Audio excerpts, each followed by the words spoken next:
तो नमस्कार दोस्तों। तो आज की कहानी हाड़ी रानी वो स्त्री थी जिन्होंने अपने प्रेम और बलिदान के लिए अपना सिर अपने धड़ से अलग कर दिया था। तो इसी पर एक कहावत है कि चुंडावत मांगी सेनानी, सर काट दियो सतरानी। तो बताया जाता है कि हाड़ी रानी राजस्थान के बूंदी हाड़ा शासकों की राजकुमारी थी, जिनका विवाह उदयपुर के सलूम्बर सामंतों में रतन सिंह चुंडावत के साथ हुआ था।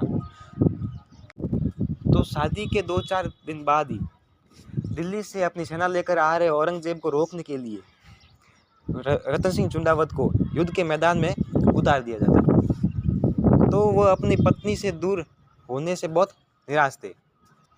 तो इसी कारण क्या होता है कि वो उस युद्ध में जाने के लिए इनकार कर देते हैं। लेकिन हाड़ी रानी के बहुत समझाने के बाद युद्ध के लिए तैयार होते हैं।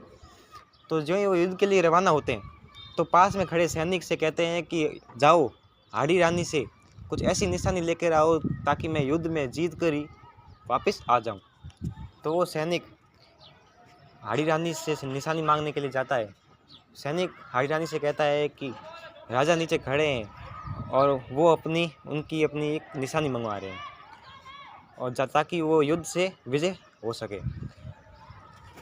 तो हाड़ी रानी सोचती है कि अगर मेरे कारण वो बंदा युद्ध में नहीं जा रहा है, अगर युद्ध में ना जाने का कारण मैं बन रही हूँ तो मुझ पर धिक्कार है। तो वो उसी समय अपना सर धड़ से अलग करके और उसमें थाली में डालकर ऊपर कपड़ा रख के अपनी निशानी भिजवा देती है। और ज्यों ही वो सैनिक नीचे पहुंचता है, नीचे पहुंचकर वो कपड़ा रतन सिंह सोचता है कि कोई निशानी वगैरह दी होगी। ज्यों ही वो कपड़ा हटाता है तो हाड़ी रानी का सिर होता है।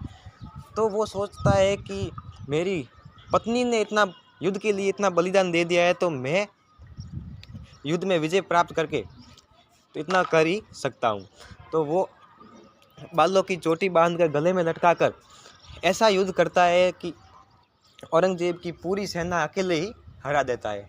तो इसलिए कहा जाता है कि चुंडावत मांगी सेनानी, सर काट दियो सतरानी। तो इसी पर ये